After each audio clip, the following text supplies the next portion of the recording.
चुनाव आयोग में फिर एक बार नरेंद्र मोदी और अमित शाह के करीबी मुख्य चुनाव आयुक्त नियुक्त हो चुके हैं।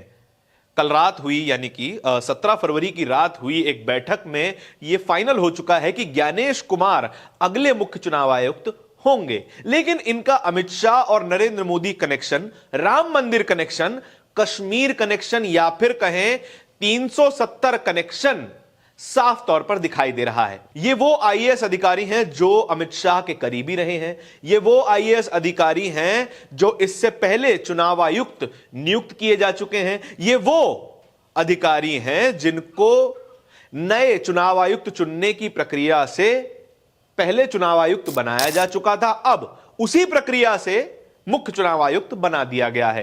क्या क्या है ये कनेक्शन, इसके बारे में ही इस पूरी वीडियो में चर्चा करेंगे। नमस्कार, मेरा नाम है धारण, आप देख रहे हैं बोलता हिंदुस्तान। ज्ञानेश कुमार 1988 बैच के केरल काडर के आईएएस अधिकारी हैं। पहले गृह मंत्रालय में काम कर चुके हैं, कोऑपरेशन सेक्रेटरी रह चुके हैं और अमित शाह के अंडर उन्होंने लंबा समय बिताया है। लगातार अमित शाह को वे रिपोर्ट करते रहे हैं। यहां तक कि कहा जा रहा है हिंदुस्तान टाइम्स की रिपोर्ट के मुताबिक कि जब जम्मू कश्मीर पुनर्गठन विधेयक बनाया जा रहा था तो उसकी कमेटी में ज्ञानेश कुमार शामिल थे। जब 370 को निरस्त किया गया तब अमित शाह के साथ ज्ञानेश कुमार लगातार लोकसभा आते जाते रहते थे। तो साफ है कि अमित शाह से उनका कनेक्शन बहुत मजबूत दिखाई देता है। लेकिन एक और बड़ा मुद्दा जहां पर ज्ञानेश कुमार ने अपना रोल निभाया और सत्तारूढ़ पार्टी की मदद की, वो था राम मंदिर का मुद्दा। राम मंदिर का मुद्दा जब सुलझ गया, सुप्रीम कोर्ट ने मंदिर बनाने के आदेश दे दिए, तो राम मंदिर तीर्थ स्थल ट्रस्ट का गठन करने में भी ज्ञानेश कुमार एक मुख्य भूमिका निभा रहे थे। इतने बड़े बड़े फैसलों में ज्ञानेश कुमार सरकार की तरफ से इन्वॉल्व थे, तो फिर तोहफा मिलना तो तय था। इसीलिए उन्हें चुनाव आयुक्त बना दिया गया। चुनाव आयोग में 3 चुनाव आयुक्त होते हैं, 2 जूनियर चुनाव आयुक्त और 1 मुख्य चुनाव आयुक्त। यह फैसला किया गया था टीएन सेशन के कार्यकाल खत्म होने के बाद, क्योंकि टीएन सेशन एक मजबूत चुनाव आयुक्त, मुख्य चुनाव आयुक्त जो है बनकर नजर आए थे, तो उनकी पावर्स कमजोर करने के लिए 2 चुनाव आयुक्त और बनाए गए थे। उसी कड़ी में ज्ञानेश कुमार और सुखबीर सिंह संधू को चुनाव आयुक्त बनाया गया था 2023 में। 2023 में ही मार्च के महीने में सुप्रीम कोर्ट का एक फैसला भी आया था। वो फैसला कहता था कि चुनाव आयुक्त का चयन पूरी तरीके से निष्पक्ष तरीके से होना चाहिए था। मार्च 2023 में सुप्रीम कोर्ट का एक फैसला आया था जिसमें सुप्रीम कोर्ट ने कहा कि चुनाव आयुक्त का चयन निष्पक्ष तरीके से किया जाना चाहिए, क्योंकि चुनाव आयुक्त, मुख्य चुनाव आयुक्त का पद लोकतंत्र की गरिमा बनाए रखने के लिए जरूरी है। क्या कहा था सुप्रीम कोर्ट ने? सुप्रीम कोर्ट ने कहा था कि 3 सदस्यों की कमिटी होनी चाहिए, जिसमें 1 सदस्य होंगे खुद प्रधानमंत्री, 1 सदस्य होंगे लोकसभा में विपक्ष के लीडर यानी कि फिलहाल के लिए राहुल गांधी, और तीसरे सदस्य होंगे सीजेआई। जो भी मौजूदा सीजेआई होगा वो इस कमेटी का तीसरा मेंबर होगा और यही 3 लोग डिसाइड करेंगे कि अगला मुख्य चुनाव आयुक्त और चुनाव आयुक्त कौन होगा।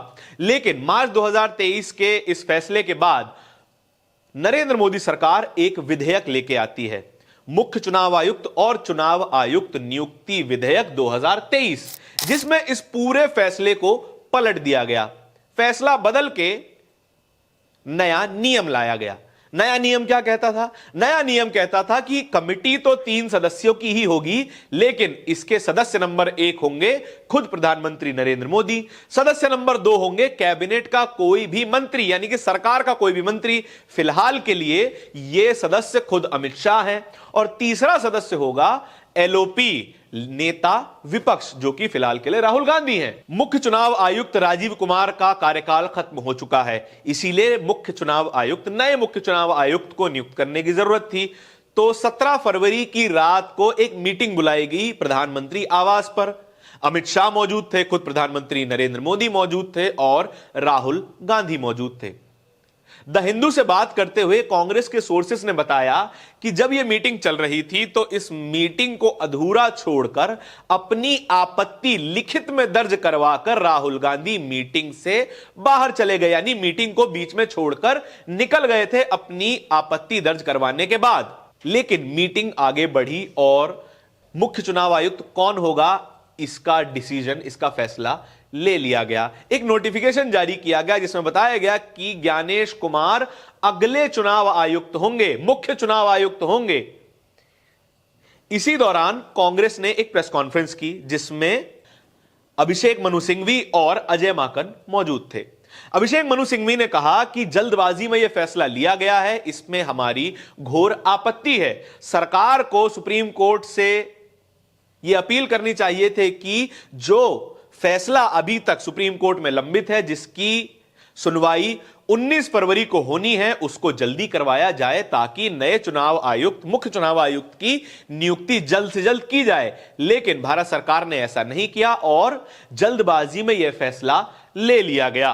कांग्रेस नेता केसी वेणुगोपाल एक्स पर लिखते हैं, देर रात यह फैसला ले लिया गया जो कि भारत के संविधान की स्पिरिट, संविधान की आत्मा के खिलाफ है। सुप्रीम कोर्ट ने कई बार यह कहा है कि मुख्य चुनाव आयुक्त का पद पूरी तरीके से निष्पक्ष होना चाहिए, निष्पक्ष होना चाहिए। अगर किसी कर्मचारी की नियुक्ति सरकार के रहमो करम पे हो रही है, अगर किसी कर्मचारी की नियुक्ति यह देखकर हो रही है कि उसका पिछला बैकग्राउंड क्या रहा है, उसने सरकार के लिए क्या क्या काम किए हैं, तो वह व्यक्ति निष्पक्ष कैसे हो सकता है।